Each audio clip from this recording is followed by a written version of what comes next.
The traffic light burned red at the intersection of Michigan Avenue and East Wacker. Ethan cross-eased his midnight blue Bentley Continental to a stop, his left hand draped over the steering wheel, his right resting on Vanessa Caldwell's thigh. Then he saw her. Lena Morales.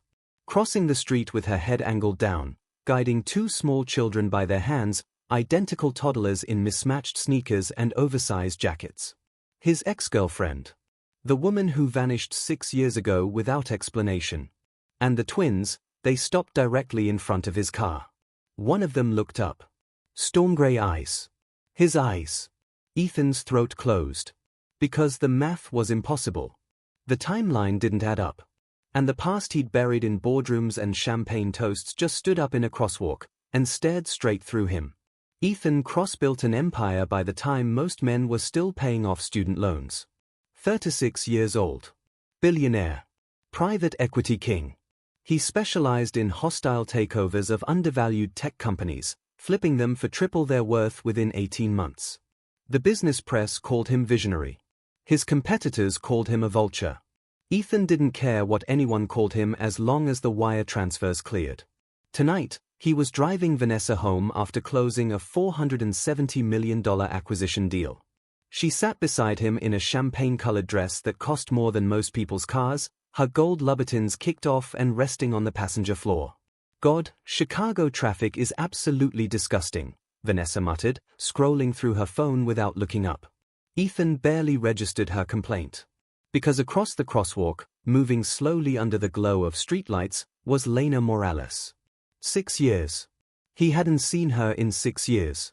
She wore a faded denim jacket with frayed cuffs. Scuffed white sneakers. A canvas tote bag slung across her shoulder, stuffed with what looked like children's drawings and grocery store receipts. And she was holding the hands of 2 children. Twins. Both around 5 years old, maybe younger. Dark curly hair. Round cheeks. Calm expressions. Too calm for kids their age. Ethan's chest tightened. One of the twins, a boy, glanced up as they reached the center of the crosswalk. And smiled. Not at anyone in particular. Just smiled. At Ethan. Something cold and sharp slid down Ethan's spine. The boy had his eyes. The exact same storm gray shade that Ethan saw every morning in the mirror. The same crease between the eyebrows when confused. The same slight tilt of the head when observing something new. Ethan's hands gripped the steering wheel. Ethan? Vanessa's voice cut through the fog. What are you staring at? He didn't answer. Lena hadn't noticed him yet. She was focused on guiding the children safely across the street, her movements deliberate and protective. She looked older. Tired. But there was something else, strength. A kind of quiet, unshakable strength that hadn't been there before. 6 years ago, Lena had been a graduate student working part-time at a non-profit. Idealistic. Passionate about housing reform and tenants' rights. She used to argue with Ethan about his business practices, calling him out for displacing low-income families when he bought and flipped apartment buildings. He told her she didn't understand how the world worked. She told him he didn't understand what mattered. Their last fight had been brutal. He'd accused her of being naive. Of holding him back. Of trying to make him feel guilty for being successful. She'd looked at him with tears in her eyes and said, "One day, Ethan, you'll realize that control isn't the same thing as power. And by then, it'll be too late." Then she'd walked out. He tried calling for a week. Then a month. Then he'd stopped. And 6 years passed. Now she was here. With children. His children? The light turned green. Lena hurried the twins onto the sidewalk and disappeared into the crowd outside a bodega. Ethan sat frozen. Vanessa followed his gaze, then let out a sharp, incredulous laugh. "Oh my God," she said. "Is that Lena? Your ex?" Ethan's jaw clenched. Vanessa leaned forward, peering through the windshield with the kind of cruel amusement that made Ethan's stomach turn. "Wow," Vanessa said. "She really let herself go, didn't she?" Ethan said nothing. But his hands were shaking. Would you walk away from this moment, or demand the truth? Subscribe now, because what happens next will make you question everything you thought you knew about responsibility. Vanessa wasn't finished. She rolled down her window before Ethan could stop her. "Lena!" Vanessa called out, her voice cutting through the evening noise like a blade. "Lena Morales." People on the sidewalk slowed, turned, watched. Lena froze. Her shoulders tensed. She glanced back over her shoulder, and for a split second, her eyes met Ethan's. Recognition flickered. Then caution. Then something that looked like resignation. She tightened her grip on the twins' hands and kept walking. Vanessa wasn't having it. "Oh, come on." Vanessa laughed, loud and theatrical. "Don't pretend you didn't hear me." Lena stopped. Slowly, she turned around. The twins stood close to her legs, watching with wide, silent eyes. "Hi, Vanessa," Lena said quietly. Her voice was steady, but there was an edge to it. "I'm kind of in the middle of something." Vanessa smirked. "I can see that. Busy night? Picking up groceries? Babysitting?" Lena's jaw tightened. "Something like that." Vanessa leaned further out the window, her tone dripping with mock sympathy. "Must be hard, you know. Watching your ex upgrade while you're stuck at a crosswalk with someone else's kids." A few onlookers pulled out their phones. Ethan's stomach dropped. "Vanessa," he said sharply. "That's enough." She ignored him. "I mean, no judgment," Vanessa continued, waving her manicured hand dismissively. "We all make choices, right? You chose this. And Ethan chose success. It all works out." Lena didn't flinch. She didn't fire back. She didn't even look angry. She just stood there, holding her children's hands, and said calmly, "The light's green, Vanessa." And then she turned and walked away. No drama. No tears. Just dignity. Ethan sat there, unable to move. Unable to breathe. Because the boy, the one with his eyes, had looked back one more time before disappearing into the crowd. And this time, the boy wasn't smiling. He was studying Ethan. Like he was trying to figure something out. Vanessa rolled the window back up, laughing. "God, that felt good. Did you see her face?" Ethan didn't respond. His mind was racing. The twins. The timing. 6 years ago, Lena had left without explanation. 6 years ago, she told him he'd regret choosing control over responsibility. 6 years. The same amount of time those children had been alive. Ethan pulled the car forward, but he couldn't focus on the road. Vanessa kept talking, but her voice sounded distant. Muffled. All he could see were those storm-gray eyes. His eyes. Staring back at him. When they arrived at Vanessa's penthouse, she kissed him on the cheek and slid out of the car, still laughing about the encounter. "See you tomorrow, babe," she said. "Tonight was perfect." Ethan didn't respond. He drove home in silence. And when he finally walked into his luxury apartment overlooking Lake Michigan, floor-to-ceiling windows, custom Italian furniture, a view worth $12 million, he felt nothing. Just cold. Empty. And terrified. If you were him, could you ignore what you just saw? Or would the truth haunt you until you found answers? Don't miss what he discovers next. Subscribe before the revelation changes everything. Ethan didn't sleep that night. He sat in his home office, staring at his laptop screen, the glow reflecting off his face in the dark. The twins' faces played on a loop in his mind. The boy's eyes. The girl's quiet composure. The way Lena had held them, protective, practiced, like she'd been doing it for years. 6 years. The math wouldn't leave him alone. At 3:47 a.m., Ethan picked up his phone and called his head of security. "Marcus," Ethan said. "I need a private investigator. Discreet. Fast. Best you know." Marcus didn't ask questions. "I'll have someone to you by morning."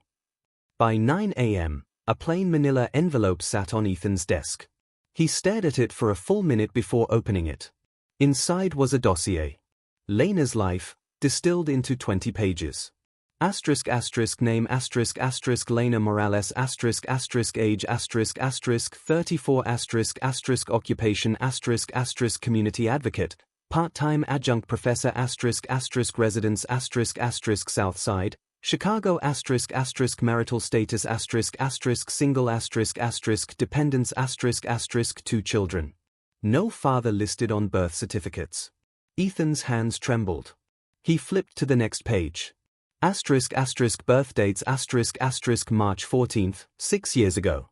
The week after she'd left him. His vision blurred. Twins. His twins. He kept reading. Lena had been living quietly. Working multiple jobs. Teaching debate at a community center. Raising 2 children alone. No social media presence. No public records of child support. No father listed anywhere. Ethan's chest felt tight. But then he reached the last page.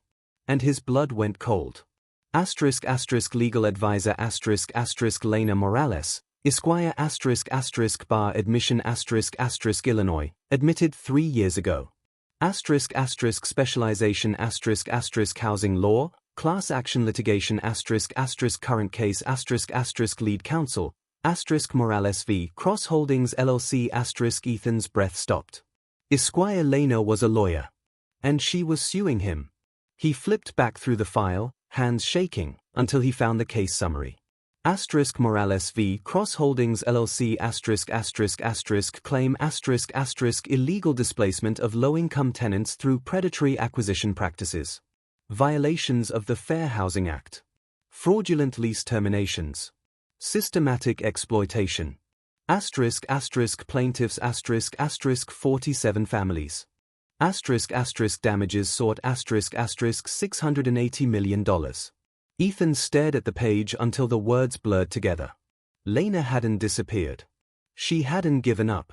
She'd gone to law school. She'd built a case. She'd raised his children alone. And she'd been preparing for this moment for 6 years. Ethan's phone buzzed. A text from Vanessa, brunch? Need to talk wedding venues. He didn't reply. Instead, he stood, grabbed his coat, and walked out of his office. He had to find her. He had to know the truth. And he had to hear it from her. Would you confront the person who's been hiding your children and plotting your downfall? Or would you run? Subscribe, because the next confrontation will shatter everything he thought he knew. Ethan found Lena at the Garfield Community Center on the south side. The building was old brick, weathered by decades of Chicago winters. Inside, fluorescent lights hummed over linoleum floors. The walls were covered with children's artwork and motivational posters about education and perseverance. He followed the sound of voices to a classroom at the end of the hall. Through the narrow window in the door, he saw her. Lena stood at the front of a room filled with teenagers. She wore simple black pants and a navy blouse. Her hair was pulled back. No makeup. No jewelry. But she commanded the room. Debate isn't about winning, she was saying. It's about understanding your opponent's position so well that you can dismantle it with precision. You don't yell. You don't insult. You present evidence. You ask questions. You let them defeat themselves. The students were riveted. Ethan felt something twist in his chest. This wasn't the woman he remembered. 6 years ago, Lena had been passionate but uncertain. She'd doubted herself constantly. She'd asked for his advice on everything. Now she was sharp. Controlled. Confident. The class ended. Students filed out, chatting and laughing. Ethan waited until the room was empty before stepping inside. Lena was packing her bag. She didn't look up. You should have called first, she said. Ethan stopped in the doorway. Would you have answered? No. Silence. Ethan stepped closer. Are they mine? Lena zipped her bag. Does it matter? Of course it matters. She finally looked at him. Her eyes were calm. Cold. You had 6 years to matter, Ethan. The words hit like a slap. Ethan's jaw clenched. You didn't tell me. You just left.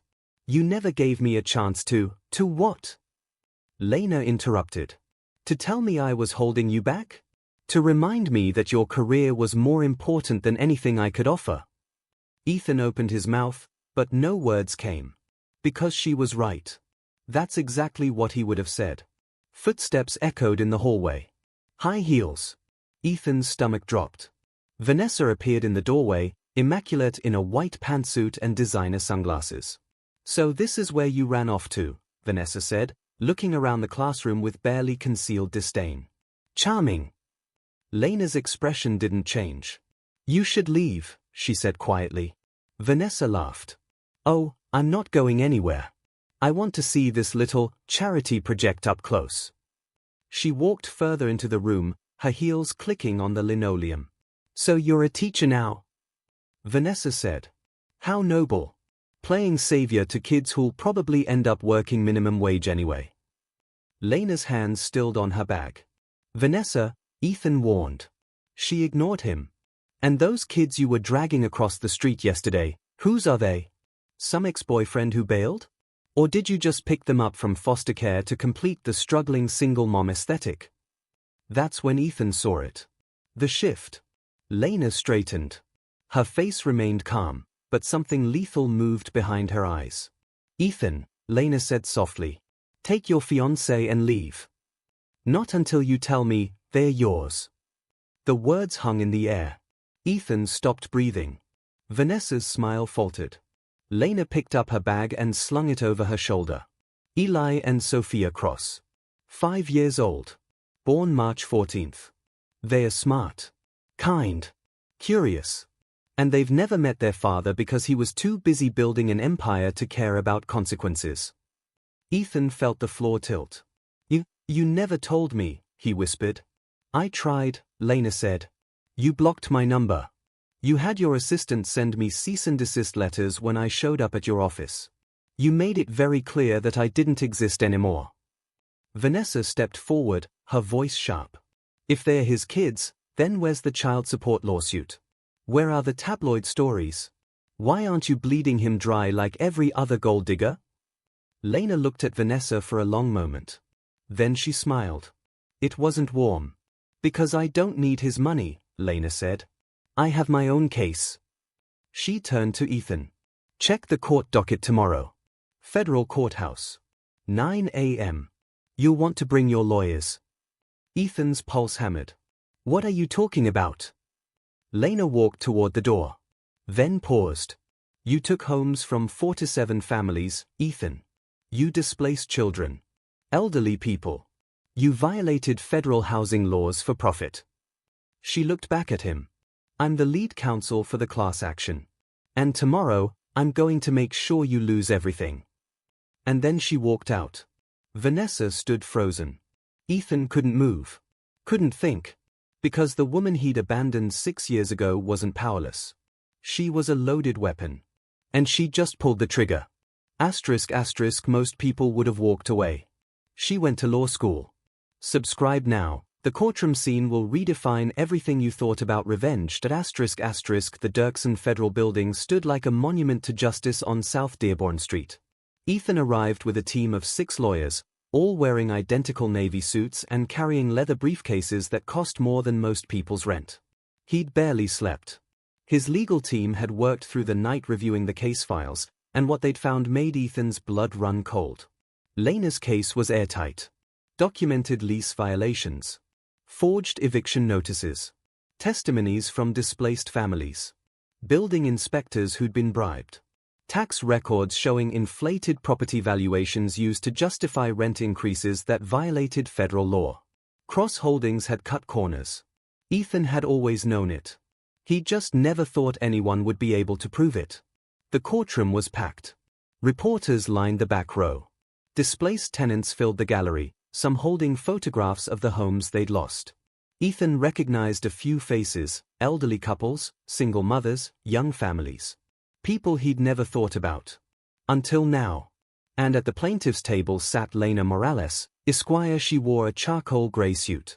Her hair was pulled into a neat bun. She had a single file folder in front of her and a calm, focused expression. She didn't look at Ethan. The twins sat in the front row of the gallery, flanked by an older woman Ethan didn't recognize. They were dressed neatly, Eli in a button-down shirt, Sophia in a navy dress. They sat quietly, hands folded, watching their mother with serious expressions. Ethan's chest tightened. The judge entered. Everyone stood. "Be seated," Judge Patricia Mendoza said. She was in her 60s, with steel-grey hair and sharp eyes that missed nothing. "We're here for the summary judgment hearing in * Morales v. Cross Holdings LLC star." She looked at Lena. "Ms. Morales, you may proceed." Lena stood. "Thank you, Your Honor." Her voice was steady, clear, and commanding. This case concerns the systematic displacement of 4 to 7 families through illegal acquisition practices, fraudulent lease terminations, and violations of the Fair Housing Act. She opened her folder. Cross Holdings purchased 12 residential buildings in low-income neighborhoods between 2019 and 2024. In every case, tenants were given 30 days' notice before being evicted under false pretenses, claimed building code violations that were either fabricated or caused by the defendant's own negligence. Ethan's lead attorney stood. "Your Honor, these were standard business practices." "Standard?" Lena interrupted, her voice sharp. "Let's talk about standard, Your Honor." She pulled out a photograph and placed it on the projector. The screen filled with an image of a young mother holding a toddler outside a boarded-up building. "This is Yolanda Reyes," Lena said. She was evicted from her apartment after Cross Holdings claimed the building had structural damage. 3 weeks later, the building was gutted and sold to luxury condo developers for triple the purchase price. Ms. Reyes is now homeless. She pulled out another photo. "This is Gerald Thompson, 74 years old. Vietnam veteran. Evicted after 42 years in the same apartment. Cross Holdings claimed he violated his lease by subletting. He lived alone. No subletting occurred. Mr. Thompson now lives in a shelter." Photo after photo. Family after family. Stories of displacement, loss, and suffering. The courtroom was silent. Ethan felt his throat close. "Your Honor," Lena continued, "Cross Holdings generated $1.8 billion in profit from these acquisitions. The families they displaced received an average of $3,000 in relocation assistance, barely enough for a security deposit in this city." She turned to face Ethan. The defendant built an empire on the backs of people who had no power to fight back. People he never saw. People he never thought about. Her eyes locked on his. "Until now." Judge Mendoza leaned forward. "Ms. Morales, what are you seeking?" "Full restitution for all displaced families. Compensation for emotional distress. Punitive damages to ensure this never happens again. And a court order requiring Cross Holdings to divest all residential properties acquired through illegal means." Ethan's lawyer stood. "Your Honor, this is absurd. The financial burden, Lena said coldly, is a fraction of what Mr. Cross spent on his engagement ring." Vanessa, sitting behind Ethan, went pale. The judge looked at the defense table. "Mr. Cross, do you have anything to say?" Ethan stood. Every eye in the room was on him. He looked at Lena. At the families in the gallery. At his children, sitting quietly in the front row. And for the first time in his life, Ethan Cross had nothing to say. No defense. No justification. Just the crushing weight of everything he'd ignored. Judge Mendoza waited. Finally, Ethan spoke. "No, Your Honor," he said quietly. "I don't." The judge nodded. "Very well. I'm ruling in favor of the plaintiffs. Cross Holdings is liable for $680 million in damages to be distributed among the displaced families. Additionally, all residential properties must be sold within 6 months, with proceeds allocated to affordable housing initiatives." She banged her gavel. "This court is adjourned." The gallery erupted. Families hugged each other. Reporters rushed for the exits. Ethan stood frozen. His lawyers were already on their phones, shouting about appeals. But Ethan wasn't listening. He was watching Lena. She knelt down in front of Eli and Sophia, speaking quietly to them. They nodded, then hugged her. She didn't celebrate. She didn't gloat. She just held her children. And for the first time, Ethan understood what he'd lost. Not money. Not status. But the chance to be part of something that mattered. ***, would you sacrifice everything to fix what you broke? Or would you walk away? The next 48 hours will test every choice he's ever made, Subscribe because what happens next is the hardest part. The news broke within an hour. Billionaire loses $680 million in housing lawsuit. Ethan Cross found liable for illegal evictions. Private equity mogul faces financial ruin. By evening, Ethan's phone was flooded. Investors demanding explanations. Board members calling for his resignation. Partners severing ties. And Vanessa. She showed up at his apartment unannounced, her face flushed with anger. "Are you kidding me?" she said, slamming the door behind her. "Do you have any idea what this does to me? To us?" Ethan was standing by the window, staring out at the city. "Vanessa," he said quietly. "Not now. Not now." She laughed bitterly. "Ethan, every tabloid in the country is talking about you. My parents are mortified. My friends are asking if I knew you had secret children." Ethan turned to face her. "Did you ever care about them?" "About who?" "The families. The people we displaced." Vanessa stared at him like he'd lost his mind. "That's business, Ethan. That's how the world works." "No," Ethan said. "That's how I worked. And it was wrong." Vanessa's expression hardened. "You're really going to play the guilt card now? After everything we built together?" "We didn't build anything," Ethan said. "I did. And I destroyed people to do it." Vanessa grabbed her purse. "Fine. If you want to have a crisis of conscience, do it alone. I'm not going down with you." She pulled off her engagement ring and threw it on the table. "We're done." And she walked out. Ethan didn't stop her. He sat down on the couch, alone in his $12 million apartment, and realized something. He didn't feel anything. No anger. No sadness. Just emptiness. The next morning, Ethan did something he hadn't done in 15 years. He called in sick. Then he drove to the south side. He parked outside Lena's building, a modest 3-story walk-up with a small playground out front. He sat in his car for 20 minutes, trying to figure out what to say. Finally, he got out and knocked on her door. Lena answered, wearing jeans and an old sweater. Her hair was loose. No makeup. She looked tired. "What do you want, Ethan?" "I want to talk," he said. "Please." She studied him for a long moment. Then stepped aside. Inside, the apartment was small but warm. Toys scattered on the floor. Drawings taped to the walls. A worn couch. Mismatched furniture. It felt like a home. The twins were sitting at a small table, coloring. They looked up when Ethan walked in. Eli tilted his head. "Who's that?" Lena hesitated. "That's someone Mama used to know." Sophia studied Ethan with serious eyes. "Why is he sad?" Ethan's throat tightened. "Go play in your room for a bit, okay?" Lena said gently. The twins obeyed without complaint. When they were gone, Lena crossed her arms. "You have 5 minutes." Ethan nodded. "I'm not here to fight. I'm not here to make excuses. I need to know why you didn't tell me." Lena laughed bitterly. "I tried, Ethan. You wouldn't take my calls. You had your assistant threaten me with restraining orders.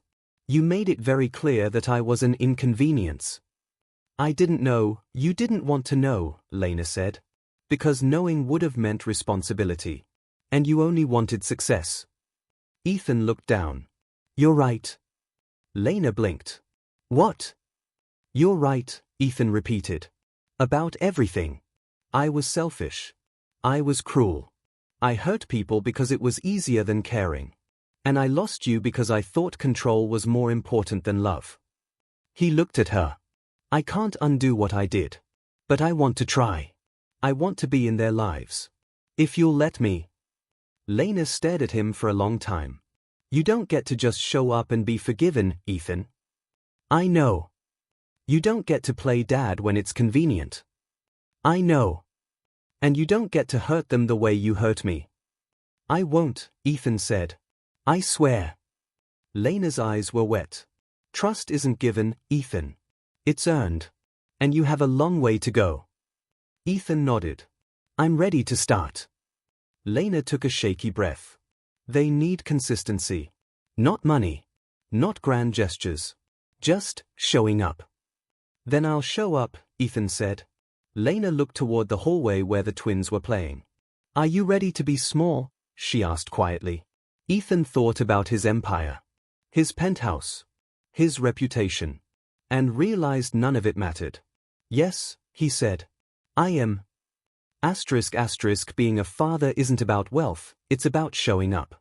Subscribe, because the transformation ahead will challenge everything you thought about success. 3 months later, Ethan's life looked nothing like it used to. He'd sold his penthouse and moved into a modest 2-bedroom apartment in Logan Square. He'd stepped down as CEO of Cross Holdings and taken a position as a consultant for a non-profit focused on affordable housing development. The work paid a fraction of what he used to make. But it mattered. And for the first time in his life, Ethan felt like he was building something real. Every Tuesday and Thursday, he picked up Eli and Sophia from school.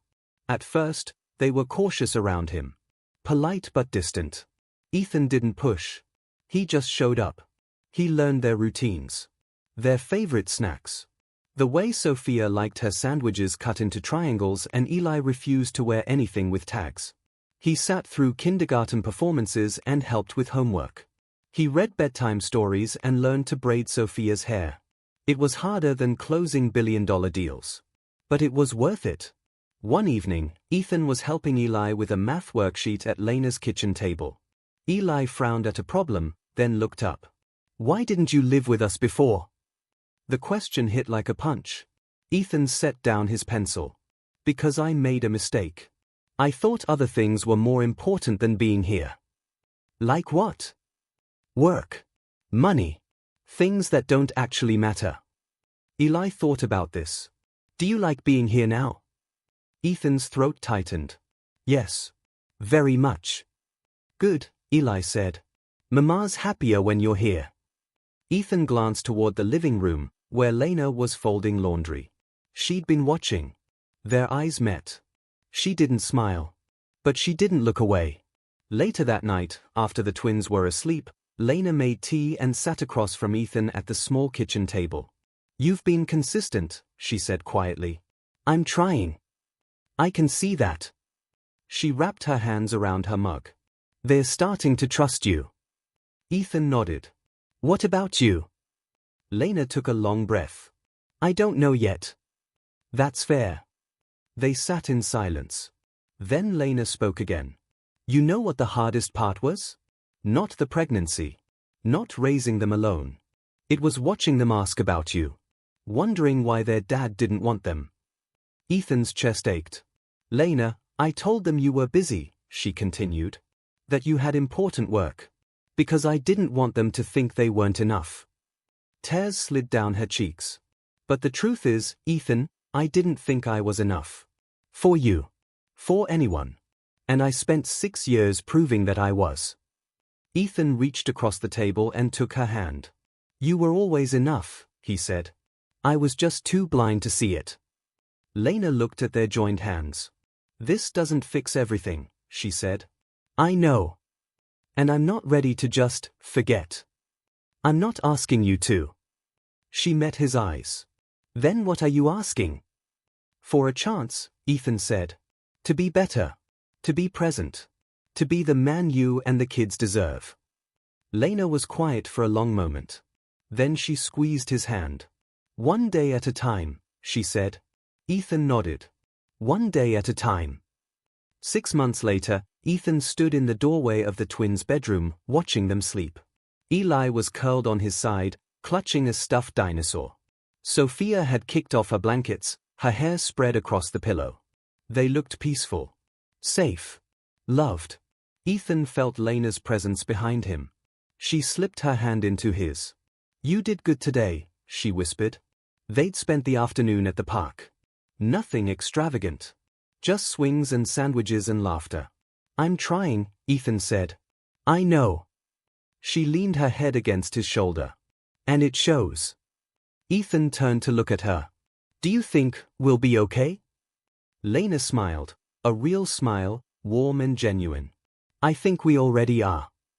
They stood there in the doorway, watching their children breathe. And Ethan realized something. This was success. Not the billions. Not the magazine covers. Not the power. This. Being needed. Being present. Being enough. Success isn't measured in bank accounts or business empires. It's measured in the moments you show up when no one's watching. In the sacrifices you make without expecting applause. In choosing responsibility over comfort, love over control, and presence over prestige. Ethan Kross spent 15 years building a fortune. And lost everything that mattered. But he learned something most people never do, that being powerful means nothing if you're alone at the top. That wealth can't buy back time. And that the hardest thing you'll ever do is become worthy of the people you love. So here's the question for you. Would you have walked away from everything to earn a second chance? Or would you have chosen comfort over courage? Because the truth is, most people never get the chance to rebuild what they've destroyed. Most people don't get 6 years to prepare, like Lena did. Most people don't get a crosswalk moment that forces them to face what they've ignored. But if you did, what would you choose? If this story made you think twice about what really matters, subscribe to **, because the next story might be about someone who made a different choice. Someone who walked away instead of staying. Someone who chose power over people. And lived to regret it. We tell stories that make you question your own decisions. Stories that don't have easy answers. Stories where the villain might be the hero, and the hero might be you. So if you want more stories that challenge how you see success, love, and redemption, hit that subscribe button now. And if you're still not convinced, drop a comment and tell us why. What's holding you back? Is it because you don't believe people can change? Or because you've never been given a second chance yourself? We read every comment. And sometimes, the best stories come from what you tell us. So subscribe if you want to keep watching stories that matter. Or comment if you want to tell us what story you need to hear. Either way, don't just scroll past this. Because the people who engage with stories like this, they're the ones who understand that life isn't about being perfect. It's about being brave enough to admit when you're wrong. And strong enough to do something about it. Subscribe now. The next story drops in 48 hours. And trust me, you won't want to miss it.